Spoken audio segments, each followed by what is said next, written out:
Good morning everyone. स्वागत है आपका फिर से संकल्प चैनल पे। आज हम ज्योग्राफी में नेक्स्ट चैप्टर पढ़ेंगे। जो नेक्स्ट चैप्टर है वो है रॉक्स। आज हम रॉक्स के बारे में पढ़ेंगे, रॉक्स के बारे में। चलो चैप्टर स्टार्ट करते हैं। ठीक है। अब रॉक्स की स्टडी को क्या कहते हैं, रॉक्स के बारे में पढ़ेंगे। रॉक्स की स्टडी को हम कहते हैं पेट्रोलॉजी। पेट्रोलॉजी क्या होती है? Study of rock. Study of rock को हम क्या बोलते हैं? पेट्रोलॉजी। अब रॉक बनते कैसे, सबसे पहले हम पढ़ेंगे वो हाउ रॉक्स आर फॉर्म्ड। देखो, ये हमारा क्या होता है यहाँ पे, ये हमारा क्या है? वॉल्केनो। वॉल्केनो, ठीक है। वॉल्केनो के नीचे क्या होता है? वॉल्केनो के नीचे क्या होता है? मैग्मा होता है, ठीक है। वॉल्केनो के नीचे क्या होता है? मैग्मा होता है। अब मैग्मा क्या निकलता है? यहाँ से बाहर निकलता है।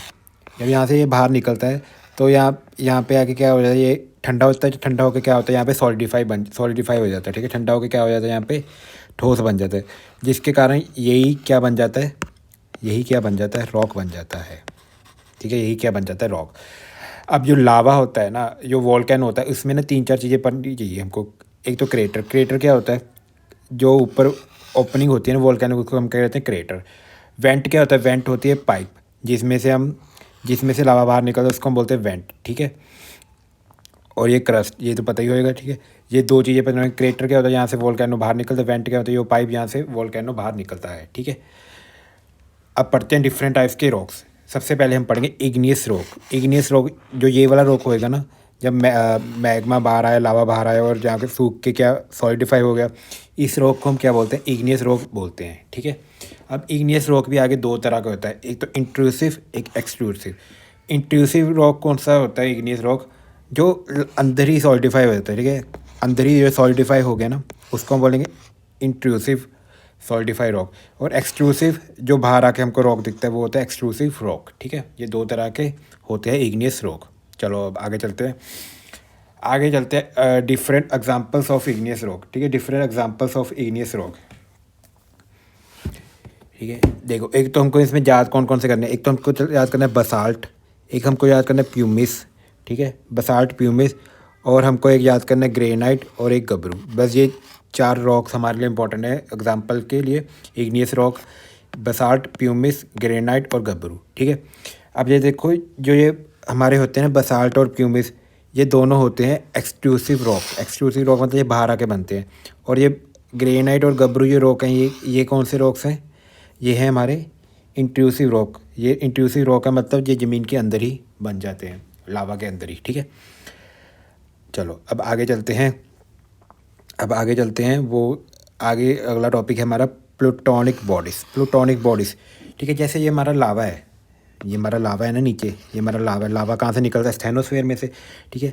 अब यहाँ पे क्या बन जाते हैं? नीचे लावा जब निकलता है ना ऊपर, तो ये अलग अलग अपने क्या बना लेते हैं? यहाँ पे रास्ते बना लेते हैं, ठीक है। अलग अलग रास्ते बना लेते हैं। जो जो अलग अलग रास्ते बनाते हैं उनका अलग अलग नेमिंग है, ठीक है। ये नीचे मैग्मा है, जहाँ से मैग्मा निकल रहा है उसको हम बोलते हैं बैथोलिक। क्या बोलते हैं? बैथोलिक, ठीक है। जहाँ से लावा निकल रहा है, ठीक है। अब लावा निकलेगा, ये सीधी पाइप्स बन रही हैं ना छोटी छोटी, इनको हम बोलते हैं डाइक्स। डाइक्स। और ये हॉरिजॉन्टल पाइप्स बन रही है, यहाँ पे लावा इकट्ठा हो जाता है, ठीक है, लेयर्स के बीच में, उसको हम बोलते हैं सिल। लेयर्स के बीच में भी तो लावा इकट्ठा होएगा ना, उसको क्या बोलेंगे? सिल बोलेंगे। और कई बार ऐसे माउंटेन टाइप भी बन जाता है लावा का। Mountain type dome shape landform बन जाती है, उसको हम बोलते हैं लैकोलिथिक। लैकोलिथिक, ठीक है। डोम शेप बन जाती है। सिल क्या है? जो ऐसे सीधा सीधा लेट के है, ठीक है।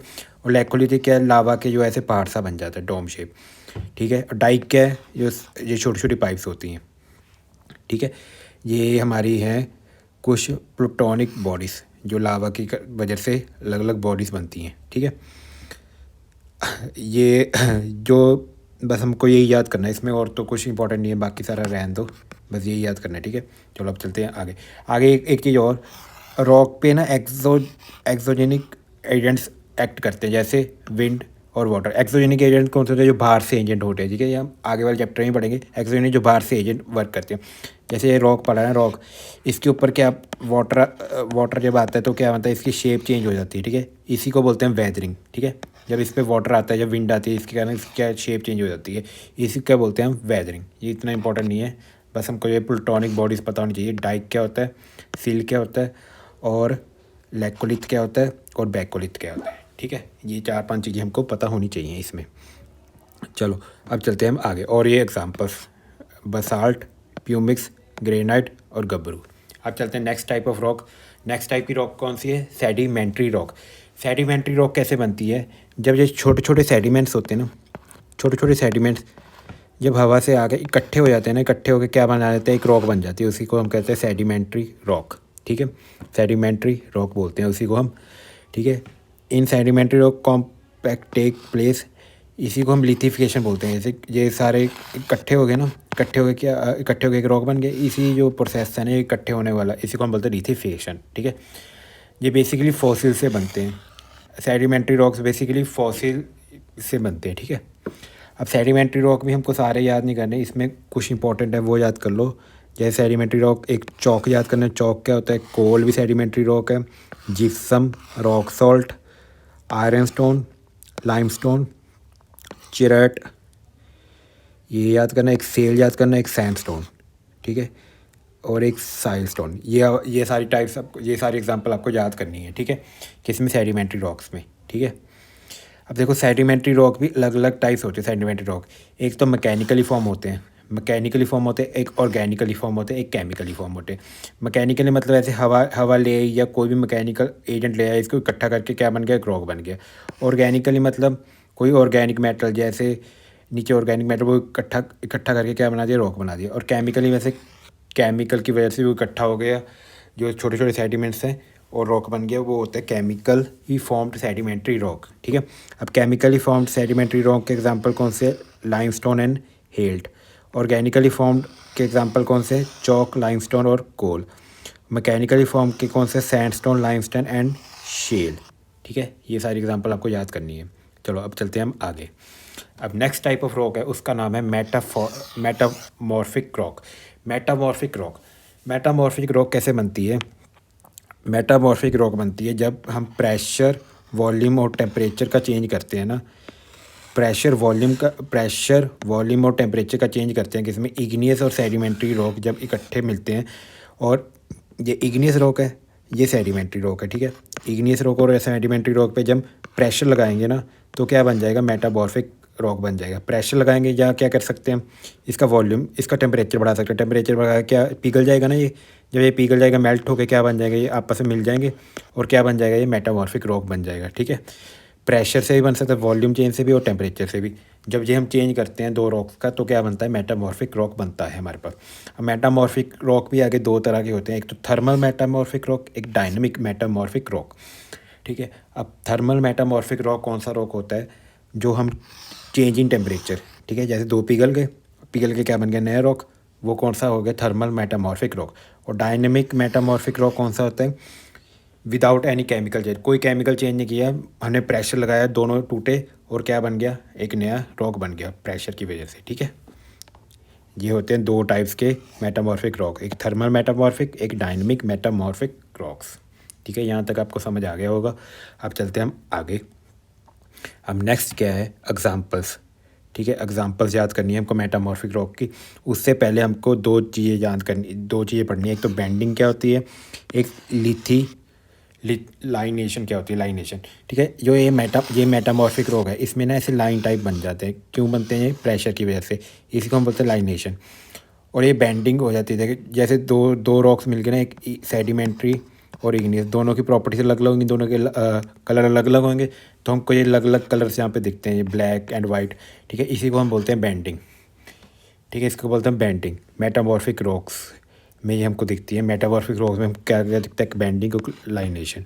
बेंडिंग क्या क्यों दिखते हैं? क्योंकि दो तरह के हमको रॉक जब मिक्स करते हैं, एक सेडिमेंट्री रॉक है, एक इग्नियस रॉक है, दोनों के टेक्सचर अलग अलग हैं, दोनों के टेक्सचर जब मिक्स होते हैं तो ऐसे हमको बेंडिंग दिख जाती है। और लीनिएशन, क्योंकि प्रेशर की वजह से उसमें क्या आ जाती है? लीनिएशन आ जाती है। ठीक है, अब हमको इसके एग्जाम्पल्स याद करने हैं। देखो इसके एग्जांपल्स क्या है? देखो एक तो हमको याद करना है जीनियस, ठीक है, एक स्लेट, एक क्वार्टाजाइट। ठीक है, ये तीन हमको स्टोन याद करने हैं मेटामॉर्फिक रॉक्स में। देखो ये जीनियस कैसे बनता है? ग्रेनाइट होता है ना हमारे पास, ग्रेनाइट रॉक अभी हमने पढ़ा था। सेडिमेंट्री रॉक होता है ना ग्रेनाइट, जब उसमें प्रेशर और वॉल्यूम और टेम्परेचर का चेंज करें तो क्या बन जाएगा? जीनियस रॉक बन जाएगा। अभी हम सेल रॉक भी पढ़ के आए हैं पीछे, जब सेल रॉक पे हम प्रेशर वॉल्यूम चेंज करेंगे तो स्लेट रॉक बन जाएगा, ये भी क्या? इग्नियस रॉक है।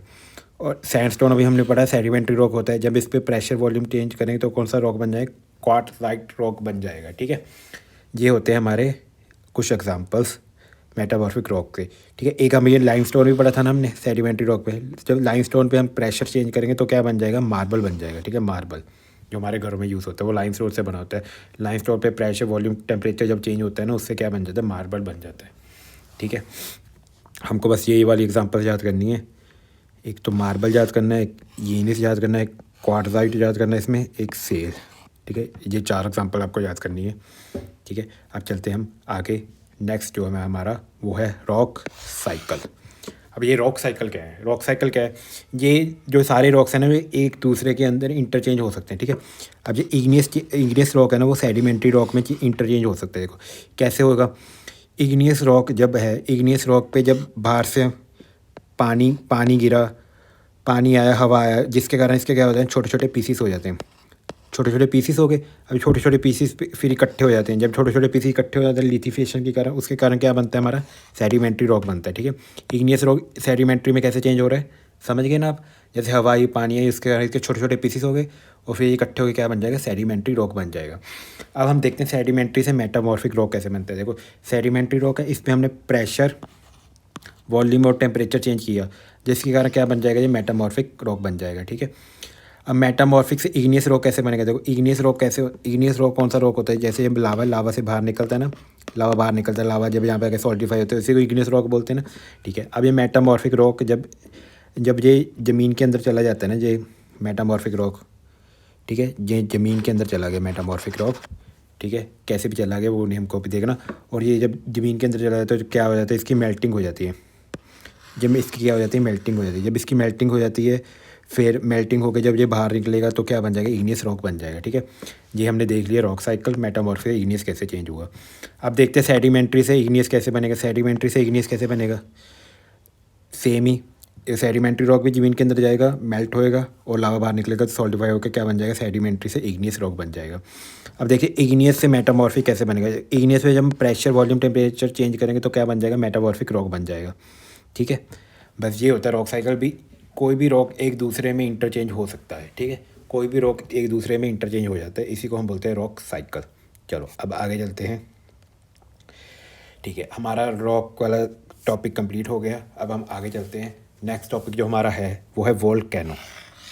ठीक है, वोल्केनो, टाइप्स ऑफ वोल्केनो। देखो 4 टाइप के वोल्केनो होते हैं, साइंडर, कॉम्पोजिट, शील्ड, कैल्ड्रा। ठीक है, सबसे जो बड़ा वोल्केनो होता है वो होता है कैल्ड्रा, मतलब सबसे जो डेंजरस वोल्केनो होता है वो कैल्ड्रा होता है। ठीक है, कैल्ड्रा वोल्केनो कैसे होता है, ये वोल्केनो है, इसमें से क्या होता है, जब लावा निकलता है ना तो इतनी ज़ोर से निकलता है ना, जो ये वोल्केनो ही फट जाता है। ठीक है, वोल्केनो ही खुद ही फट जाता है, खुद भी कोलैप्स हो जाता है, ये माउंटेन भी खुद भी कोलैप्स हो जाता है, इतना डेंजरस होता है। ठीक है, कैल्ड्रा, कौन सा, कैल्ड्रा वोल्केनो। और शील्ड वोल्केनो, शील्ड वोल्केनो क्या होता है, लो विस्कोसिटी लावा, इसमें से बहुत पतला लावा निकलता है शील्ड वोल्केनो में से। और कॉम्पोजिट वोल्केनो क्या होता है, मोस्ट विस्कस लावा, सबसे गाढ़ा लावा किस में से निकलता है, कॉम्पोजिट वोल्केनो में से। और साइंडर लावा कौन सा होता है, ये सिंपल, जो सिंपल लावा होता है जिसमें से अभी वो इनएक्टिव है, उसमें से कोई लावा नहीं निकला, उसको क्या बोलेंगे, साइंडर लावा वोल्केनो। ठीक है, कॉम्पोजिट कौन सा है, मोस्ट विस्कस, सबसे गाढ़ा निकल रहा है। शील्ड, इसमें से लिक्विड मतलब कम कम गाढ़ा निकलता है। सेंटर बहुत ज़्यादा एक्सप्लोसिव होता है, ये अपने आप में कोलैप्स हो जाता है। ठीक है, चलो ये थे टाइप्स ऑफ वोल्केनो। अब नेक्स्ट टॉपिक पे चलते हैं। अब नेक्स्ट टॉपिक जो हमारा है वो है कॉन्टिनेंट एंड ओशंस। ये भी हम इसी टॉपिक में कवर कर लेते हैं। ठीक है, रॉक्स के बारे में हमने पढ़ लिया, वोल्केनो के बारे में पढ़ लिया, अब पढ़ेंगे हम कॉन्टिनेंट एंड ओशन। ठीक है, चलो पढ़ते हैं। एक साइंटिस्ट है, साइंटिस्ट का नाम क्या है, एल्फ्रेड वैगनर। एल्फ्रेड वैगनर नाम का एक साइंटिस्ट थे, उन्होंने दी थी एक कॉन्टिनेंटल ड्रिफ्ट थ्योरी। कब दी थी, 1912 में। ठीक है, ये आपको याद करना, 1912 में एल्फ्रेड वैगनर ने कॉन्टिनेंटल ड्रिफ्ट थ्योरी दी थी। ठीक है, इन्होंने क्या बोला था, जो हमारा अर्थ है ना, हमारा अर्थ है ना, ये हमारा अर्थ है। ठीक है, जो हमारा अर्थ है ना, इसकी जो ये सारी ज़मीनें हैं ना, ये आपस में जुड़ी हुई थी, सारी all land mass are clump together. ठीक है, सारे लैंड मास क्या थे, एक दूसरे से जुड़े हुए थे। ठीक है, एक दूसरे से जुड़े हुए थे कुछ बिलियन साल, देखो ये 225 बिलियन ईयर अगो की पहले की बात है। ठीक है, 150 मिलियन ईयर अगो ये सारे दूर दूर अलग अलग होने स्टार्ट हो गए, ठीक है, अलग अलग होने स्टार्ट हो गए। जो सबसे पहले ये सारा मिला हुआ था इसको हम क्या बोलते हैं, पेंजिया जो लैंड था। और जो हमारा सी है उसको क्या बोला इसने, पैंथलासा।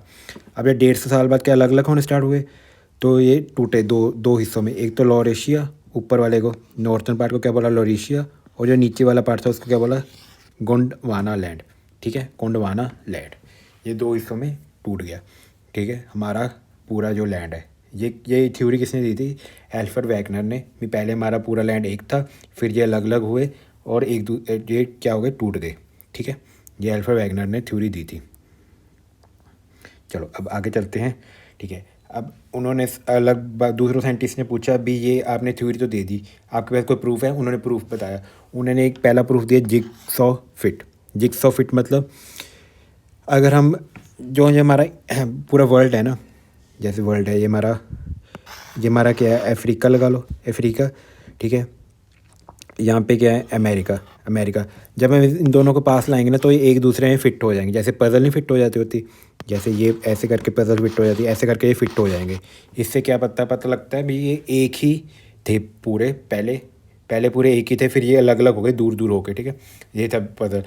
अब जिगजॉग फिट। अब सेकंड एविडेंस क्या था, फॉसिल डिपॉजिट, ठीक है। फॉसिल डिपॉजिट मतलब यहाँ पे ना कुछ फॉसिल्स मिले, अफ्रीका में कुछ फॉसिल मिले, अफ्रीका में हमको कुछ फॉसिल मिले, पर यहाँ पे वो मिल ही नहीं सकते। जैसे यहाँ पे गोल्ड मिल गया, ठीक है, गोल्ड मिल गया, पर यहाँ पे गोल्ड मिल ही नहीं सकता क्योंकि यहाँ ज़मीन के अंदर इसकी ज़मीन के अंदर ऐसा वो है ही नहीं जहाँ पे गोल्ड मिल जाए। वो अमेरिका के अंदर है, ठीक है, इस एरिया में। तो जब इन दोनों फॉसिल्स को मिलाया ना, चलो मैं एक और एग्जांपल के साथ बताता हूँ। ये अमेरिका है, ये क्या है, अफ्रीका, ठीक है। यहाँ पे ना एक डायनासोर की मिली फॉसिल, ठीक है। डायनासोर का सर यहाँ पे मिला और यहाँ पे क्या मिली, डायनासोर की पूँछ। तो क्या पता लगा ये पहले एक ही थे, ठीक है, क्योंकि डायनासोर की पूँछ यहाँ पे मिल रही है और सर यहाँ पे मिल रहा है, मतलब ये पहले एक ही लैंड था। तो ऐसे हमको क्या पता लगा, फॉसिल डिपॉजिट से भी क्या पता लगता है हमको, एविडेंस उन्होंने दिया, ठीक है। और फॉसिल की स्टडी को क्या बोलते हैं, फॉसिल की स्टडी को बोलते हैं प्लेंटोलॉजी, ठीक है। ये भी आपको पता होना चाहिए।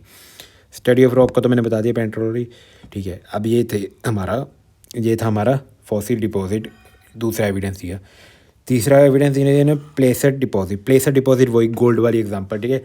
यहाँ पे गोल्ड कैसे मिल रहा है हमको, क्योंकि यहाँ पे तो वो माइंस ही नहीं है गोल्ड वाली, क्योंकि यहाँ पे पहले ये इकट्ठे थे, इसलिए हमको यहाँ पे क्या मिलता है, गोल्ड मिलता है, ठीक है। ये होगी हमारी, उन्होंने 4 एविडेंस दिए, ठीक है। अब मैंने कल के लेक्चर में बताया था ना, कॉन्टिनेंटल ड्रिफ्ट ड्यू टू, हाँ चलो कल के लेक्चर छोड़ो। कॉन्टिनेंटल ड्रिफ्ट इन्होंने फिर बाकी साइंटिस्ट से पूछा भी रीज़न, भी कॉन्टिनेंट ड्रिफ्ट क्यों हुए, एल्फ्रेड वैगनर से पूछा भी रीज़न बताओ। वो रीज़न बता नहीं पाए, उन्होंने बस वैसे ही एग्जांपल से दे दी, ठीक है। उन्हें बताया भी टाइड्स की वजह, क्योंकि पानी चल रहा है तो पानी, जब पानी हिलता है तैर के वो अलग अलग हो गए, ठीक है।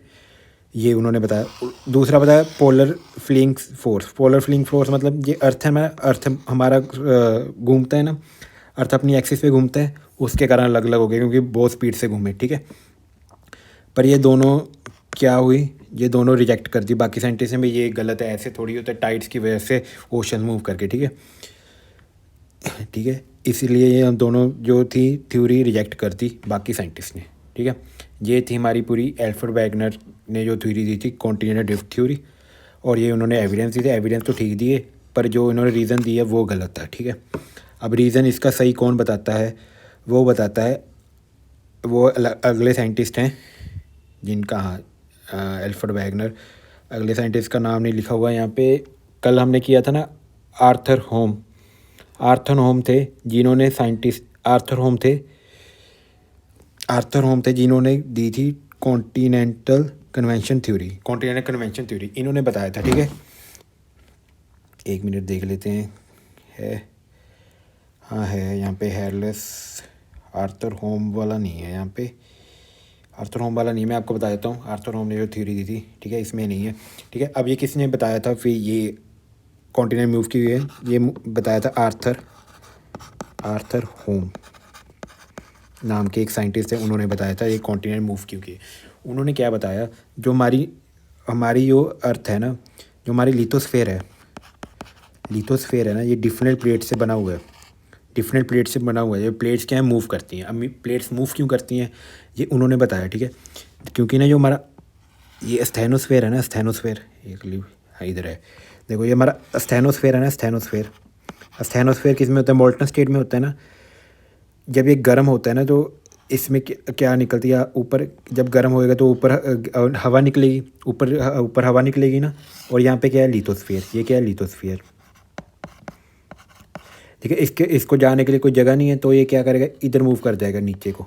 ठीक है, तो ऐसे करके क्या बन जाएगा, सर्कल बन जाएगा, जिसके कारण ये इस पर क्या लगा रहा है, प्रेशर लगा रहा है, कांस्टेंट प्रेशर लगा रहा है, जिसके कारण ये इधर मूव करना चाहेगा और ऐसे ही यहाँ पे भी निकलेगा और ये इधर मूव करना चाहेगा। ठीक है, ये होती है हमारी कन्वेंशनल कॉन्टिनेंटल ड्रिफ्ट थ्योरी।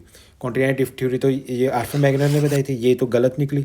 ये होती है हमारी कन्वेंशनल थ्योरी। कन्वेंशनल थ्योरी, ठीक है, कन्वेंशनल थ्योरी। ये किसने बताई थी, आर्थर होम ने। ठीक है, इसको हमने मान लिया था, ये सही है। ठीक है, कन्वेंशनल सेल जो ये बन रहे हैं कन्वेंशनल सेल्स हैं। ठीक है, ये क्यों बनते हैं, रेडियो हीट, क्योंकि रेडियो एक्टिव डिके होता रहता है, इसके कारण ये सर्कल्स बनते हैं, जिसके कारण क्या होती है, प्लेट्स मूव होती हैं। ठीक है, चलो ये था हमारा पूरा भी, हमारी अर्थ कैसे बनी और कैसे टूटी, कैसे अलग अलग हुई। ये पूरा किन्होंने बताया, अल्फा वैगनर ने, जिनकी बाकी तो ठीक था, ये वाली थ्योरीज गलत बता दी थी। फिर आर्थर होम्स ने बताया था मेन रीज़न भी क्यों, क्योंकि यहाँ पे क्या होती है, प्लेट्स हिलती हैं। प्लेट्स क्यों हिलती हैं, कन्वेंशनल थ्योरी बताई थी, क्योंकि यहाँ पे क्या, किसकी वजह से, रेडियो डिके की वजह से हीट होती है। हीट क्या बनाती है, सर्कल बनाती है, कन्वेंशनल सेल, जिसकी वजह से क्या होती है, प्लेट्स मूव करना चाहती हैं। ठीक है, चलो अब आगे चलते हैं। अब आगे चलते हैं, कॉन्टिनेंट्स के बारे में पढ़ते हैं, कॉन्टिनेंट्स और ओशंस के बारे में पढ़ते हैं। ठीक है, अब कॉन्टिनेंट्स, आपको पता है हमारे कितने कॉन्टिनेंट्स हैं, ये तो पता ही होगा कितने, 1 2 3 4 5, 5 कॉन्टिनेंट, छः छः कॉन्टिनेंट है, नहीं 7 कॉन्टिनेंट है, ये भी तो है अंटार्कटिका। ठीक है, ये तो आपको पता ही होगा। अब इनको डिक्रीजिंग ऑर्डर में आपको याद करना है। ठीक है, डिक्रीजिंग ऑर्डर, सबसे ज़्यादा एरिया किसका है, सबसे ज़्यादा एरिया है, सबसे ज़्यादा एरिया एशिया का, फिर उसके बाद अफ्रीका का एरिया, फिर नॉर्थ अमेरिका, फिर south America, Antarctica, Europe, Australia. Australia का एरिया सबसे छोटा है पॉपुलेशन वाइज। सबसे ज़्यादा पॉपुलेशन कहाँ पे है, सबसे ज़्यादा लोग अफ्रीका में, एशिया में रहते हैं, फिर अफ्रीका में, फिर यूरोप, फिर नॉर्थ अमेरिका, फिर साउथ अमेरिका, फिर ऑस्ट्रेलिया। अंटार्कटिका में सबसे कम लोग रहते हैं। ठीक है, ये बस आपको याद करना है, डिक्रीजिंग एरिया की वजह से और पॉपुलेशन बेस। ठीक है, ये आपको याद करना है। चलो अब चलते हैं हम आगे। आगे है ओशन। ठीक है, ये हमारे कॉन्टिनेंट्स से, कॉन्टिनेंट्स आपको पता लगे डिक्रीजिंग ऑर्डर में। अब ऐसे ही ओशंस भी होते हैं। ओशन हमारे कितने हैं, 5 ओशंस हैं। 5 कौन कौन से ओशन हैं, एक तो पैसिफिक ओशन है, एक अटलांटिक ओशन है, एक इंडियन ओशन है, और एक और ओशन है, एक आर्कटिक ओशन है, एक साउथ ओशियन ओशन भी कह देते हैं इसको हम। ये 5 ओशन है। ठीक है, इसको हम याद कैसे करेंगे, इंक्रीजिंग टू डिक्रीजिंग ऑर्डर भी। सबसे ज़्यादा एरिया जो है वो है पैसिफिक ओशन का। ठीक है, उसके बाद है अटलांटिक ओशन का, फिर उसके बाद इंडियन ओशन का, फिर सदर्न अटलांटिक ओशन का, फिर आर्कटिक ओशन का। इसको हम याद करते हैं पैसा से। पैसा, पी फॉर पैसिफिक, ए से अटलांटिक, आई से इंडियन, एस से साउथ अटलांटिक, ए से आर्कटिक। ठीक है, पैसा सबसे ज़्यादा, पी का एरिया, फिर ए का, फिर आई का, फिर एस का, फिर ए का। ठीक है, ऐसे हमको इसको याद कर लेंगे। जो अटलांटिक ओशन है ये एस शेप में है, ये सबसे ज़्यादा बिजिएस्ट ओशन है। ठीक है, सबसे ज़्यादा बिजिएस्ट ओशन क्यों है, क्योंकि यहाँ पे सबसे ज़्यादा शिप्स जाती हैं कार्गो कैरी करके एक जगह से दूसरी जगह, एक्सपोर्ट और इंपोर्ट करती हैं। ठीक है, कौन सी, अटलांटिक ओशन।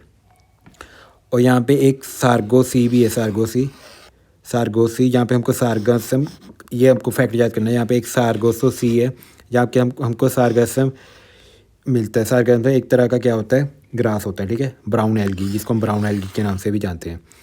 ठीक है, ये बॉर्डरलेस सी है, बॉर्डरलेस सी भी याद कर सकते हैं हम इसको। ठीक है, ठीक है। अब पैसिफिक ओशन में ही हमारा जो है सबसे डीपेस्ट पॉइंट है, जिसको हम क्या बोलते हैं, मैरियाना ट्रेंच। मैरियाना ट्रेंच क्या है, सबसे डीपेस्ट पॉइंट है, इसको चैलेंजर डीप के नाम से भी जानते हैं। सबसे डीपेस्ट जो हमारा पॉइंट है वो कहाँ पे, पैसिफिक ओशन में ही है, मैरियाना ट्रेंच।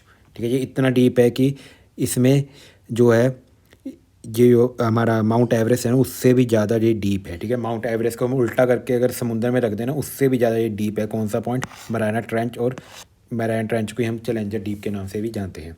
ठीक है, ये थे हमारे ओशंस। अब आगे चलते हैं, ये आ गई एर्थन होम की जो थ्योरी थी। ठीक है, ठीक है। अब जैसे ये ज़मीन पे हो रहा है, अभी ज़मीन ऐसे हिलती है, ये लैंड इधर जा रही है, इधर जा रही है, ठीक है। ये आर्थर होम ने बताया। अब ऐसे ही तो सी के अंदर भी तो कुछ हो रहा होगा ना, सी के अंदर भी तो ये क्रस्ट है जिसको हम ओशियानिक क्रस्ट बोलते हैं, ठीक है। तो सी के अंदर भी सी फ्लोर स्प्रेडिंग होती है। ये किसने बताया था? ये बताया था हैरी एच हेस ने, हैरी एच हेस ने। ये आपको नाम याद करना है। 1962 में बताया था, ठीक है। 1962 में इन्होंने कैसे क्या बताया भी, जैसे ये हमारा सी है ना, सी में से क्या होता है, सी के अंदर भी डिफरेंट तरह की क्या होती हैं, बॉडीज़ होती हैं, ठीक है। डिफरेंट तरह की जैसे माउंटेन्स वगैरह, वो हम आगे पढ़ेंगे, इसी में पढ़ेंगे अभी, ठीक है। ये सी है, सी में क्या है, नीचे स्टेनोस्फेयर है। स्टेनोस्फेयर में से क्या निकला? लावा। लावा इधर जाना चाहेगा, ये इधर जाना चाहेगा, जिसके कारण क्या होता है, सी क्या इधर जाना चाहिए, इधर जाना चाहेगा। इसी को हम बोलते हैं सी फॉर स्प्रेडिंग। जब यहाँ पे जगह बन जाएगी, यहाँ पे गैप बन जाएगा, तो इसमें से क्या निकलेगा बाहर? लावा बाहर निकलेगा। लावा बाहर निकलेगा तो लावा यहाँ पे क्या होना चाहिए, स्टार्ट हो जाएगा, इकट्ठा होना स्टार्ट हो जाएगी, इकट्ठा होना स्टार्ट हो जाएगा, जिसके कारण न्यू क्रस्ट बन जाएगी। जिसके कारण क्या बन जाएगी? न्यू क्रस्ट बन जाएगी, ठीक है। जिसको हम क्या बोलते हैं? ओशियानिक क्रस्ट, ओशियानिक क्रस्ट, ठीक है। बस यही था ओशो, यही था क्या, यही था हमारा सी फ्लोर स्प्रेडिंग, ठीक है। ये समझ गए आप? चलो, अब ये साइंटिस्ट को कैसे पता लगा भी ये स्प्रेड हो रहा है? जो यहाँ की एज की रॉक की जो एज है ना, वो इस रॉक की एज से क्या निकली, जो यहाँ की रॉक की एज है वो इस रॉक की एज से क्या निकली? ज़्यादा निकली। क्यों ज़्यादा निकली? क्योंकि ये सी स्प्रेड कर रहा है, जो यहाँ पे रॉक था वो क्या आगे चला गया होगा, और यहाँ पे जो क्या होगा, न्यू रॉक होगा। यहाँ पे क्या होगा? New rock. यहाँ पे क्या होगा? Old rock. जब साइंटिस्ट ने देखा ना, यहाँ पे न्यू रॉक निकला और यहाँ पे क्या निकला? ओल्ड रॉक निकला, जिससे क्या प्रूफ हो गया भी, यहाँ पे सी फ्लोर स्प्रेडिंग हो रही है, ठीक है। चलो, यही था, ठीक है। ये मैंने आपको वैसे कल बता दिया था, एक बार फिर देख लो। ये कौन सी वो है प्लेट? ओशियानिक प्लेट है, ठीक है। ओशन की ये क्या है? प्लेट है। और ये वाली प्लेट कौन सी है? ये वाली प्लेट है कॉन्टिनेंटल प्लेट। कॉन्टिनेंटल प्लेट और ओशियानिक प्लेट, देखो, जो ओशियानिक प्लेट होती है इसकी डेंसिटी क्या होती है? ज़्यादा होती है। जो हमने पहले लेक्चर में पढ़ा था ना, इसकी डेंसिटी क्या होती है? ज़्यादा होती है। और ये भारी भी होती है। और ये कॉन्टिनेंटल प्लेट होती है, इसकी डेंसिटी क्या होती है? कम होती है। जिसकी वजह से जब ये सी फ्लोर स्प्रेडिंग होती है ना, ये जो ओशियानिक प्लेट है ना, ये नीचे चली जाती है, किसके? कॉन्टिनेंटल प्लेट के अंदर, ठीक है। अब जब ये नीचे जाएगी तो क्या होगा? नीचे स्टेनोस्फीयर है, जिसके कारण ये क्या होगा? पिघल जाएगी। जब पिघल जाएगी तो पिघल के ऊपर क्या निकलेगा? लावा निकलेगा। तो ये इसीलिए हमको जहाँ पे समुंदर के तट पे हमको क्या मिलते हैं? ज़्यादातर क्या मिलते हैं हमको? वोल्केनोस मिलते हैं, वोल्केनोस, ठीक है। क्यों मिलते हैं? क्योंकि जो हमारी ओशियानिक प्लेट है वो नीचे चली गई, और ये नीचे चली गई, जिसके कारण वो पिघल जाएगी, और पिघल के वो बाहर निकलना चाहेगी। बाहर कहाँ से निकलेगी? वोल्केनो की वजह, वोल्केनो में से निकलेगी बाहर। इसीलिए हमको जो ओशन, जो हमारी कॉन्टिनेंट है ना, उसके तट पे क्या मिलते हैं? ज़्यादातर वोल्केनोस मिलते हैं, ठीक है। चलो, अब आगे चलते हैं। इसी को हम मिड ओशियानिक रिज बोल देते हैं, क्योंकि जहाँ से ये टूटती है इसको क्या बोलते थे? मिड ओशियानिक रिज बोल देते हैं। चलो, ये था हमारा सी फ्लोर स्प्रेडिंग, ओशन के अंदर होती है जो। चलो, अब हम पढ़ते हैं जो हम डिफरेंट तरह के जो फीचर्स बनते हैं ओशन के अंदर, ठीक है। ऐसे जैसे हमारे यहाँ पे क्या बनता है? माउंटेन होते हैं, प्लेट्यूज होते हैं। ऐसे ही डिफरेंट तरह के ओशन के अंदर भी क्या होते हैं? रिलीफ फीचर्स होते हैं, ठीक है। वो पढ़ते हैं। देखो, एक मेजर रिलीफ फीचर होते हैं, माइनर रिलीफ फीचर होते हैं। मेजर कौन से है? देखो, shelf, slope, rise, abyssal plain. और माइनर कौन से? सी माउंट और गायोट, ठीक है। अब ये देखते हैं होते क्या हैं, अब नेक्स्ट स्लाइड में देखेंगे इसको। चलो, अब देखो ये होते क्या है। ये मैं आपको बाद में देता हूँ। चलिए, ये पहले ये देख लो, mid Atlantic ridge. Mid Atlantic ridge दो, या अटलांटिक सागर के अंदर क्या बनी है? मिड अटलांटिक रिज बनी है। क्यों बनी है? सी फ्लोर स्प्रेडिंग कारण, क्योंकि सी क्या हो रहा है? यहाँ से स्प्रेड हो रहा है, और यहाँ में से जब लावा निकलेगा तो यहाँ पे क्या बन जाएगा? पहाड़ बन जाएगा। इसी को हम क्या बोलते हैं? Mid Atlantic ridge. ये अंटार्कटिक ओशन के अंदर है। क्यों अंटार्कटिक ओशन के अंदर? क्योंकि पैसिफिक प्लेट क्या कर रही है? मूव कर रही है। जब पैसिफिक प्लेट मूव करेगी तो उसके अंदर में से लावा निकलेगा, और ये क्या बन जाएगा? मिड अटलांटिक रिज बन जाएगा, ठीक है। चलो, ये हमारा longest and largest land form है अर्थ में, क्योंकि ये सबसे बहुत बड़ा लैंड फॉर्म है, ठीक है। कौन सा? Mid Atlantic ridge. चलो, अब हम पढ़ते हैं डिफरेंट तरह के क्या हैं रिलीफ फीचर हैं ओशन के अंदर, उनके बारे में पढ़ते हैं, ठीक है। चलो, सबसे पहले मेरा आता है कॉन्टिनेंटल शेल्फ। कॉन्टिनेंटल शेल्फ क्या होता है? जो सबसे कॉन्टिनेंट्स के पास होता है उसको बोलते हैं कॉन्टिनेंटल शेल्फ, ठीक है। इसकी जो होती है, ये बिल्कुल सीधा ही होता है, ठीक है। इसकी डिग्री होती है 1 डिग्री टिल्टेड होता है, उससे ज़्यादा टिल्ट नहीं होता है कॉन्टिनेंटल शेल्फ। उसके बाद आता है हमारा कॉन्टिनेंटल स्लोप। उसके बाद सीधा ये नीचे डीप चला जाता है, उसके वो क्या बोलते हैं कॉन्टिनेंटल स्लोप। फिर ये थोड़ा राइस करता है जिसको बोलते हैं कॉन्टिनेंटल राइस, ठीक है, इसी प्लेन हो जाता है, इसको क्या बोलते हैं कॉन्टिनेंटल राइस। सबसे पहले कॉन्टिनेंटल शेल्फ थोड़ा सा डीप गया, फिर उसके बहुत ज़्यादा डीप चला गया, जिसको कॉन्टिनेंटल स्लोप बोलेंगे। फिर ये प्लेन हो जाता है, इसको क्या बोलते हैं कॉन्टिनेंटल राइस। ये नहीं पढ़ना। इसके अंदर छोटे छोटे माउंटेन्स भी होते हैं। ये माउंटेन्स क्यों होते हैं, वही लावा लावा निकलता है जिसके कारण लावा निकलता है, जहाँ और माउंटेन्स भी हो सकते हैं, ठीक है, प्लेट्स मूव करती हैं तो माउंटेन भी बन जाता है, ठीक है। सबसे सी माउंट मिलता है आपको, सी माउंट के अंदर छोटा सा माउंटेन होता है, ठीक है। एप्सल हिल्स मिल जाते हैं। एप्सल हिल्स जिसके क्या हो गया, पानी की वजह से क्या हो गया, इसकी जो टॉप है वो क्या होगी, चलिए उसको क्या बोलते हैं एप्सल हिल बोलते हैं। एप्सल प्लेन भी मिलते हैं। एप्सल प्लेन मतलब सीधी प्लेन जो होती है उसको क्या बोलते हैं एप्सल प्लेन बोलते हैं। गायोट्स भी मिलते हैं। गायोट्स मतलब ऐसे ये माउंटेन थे।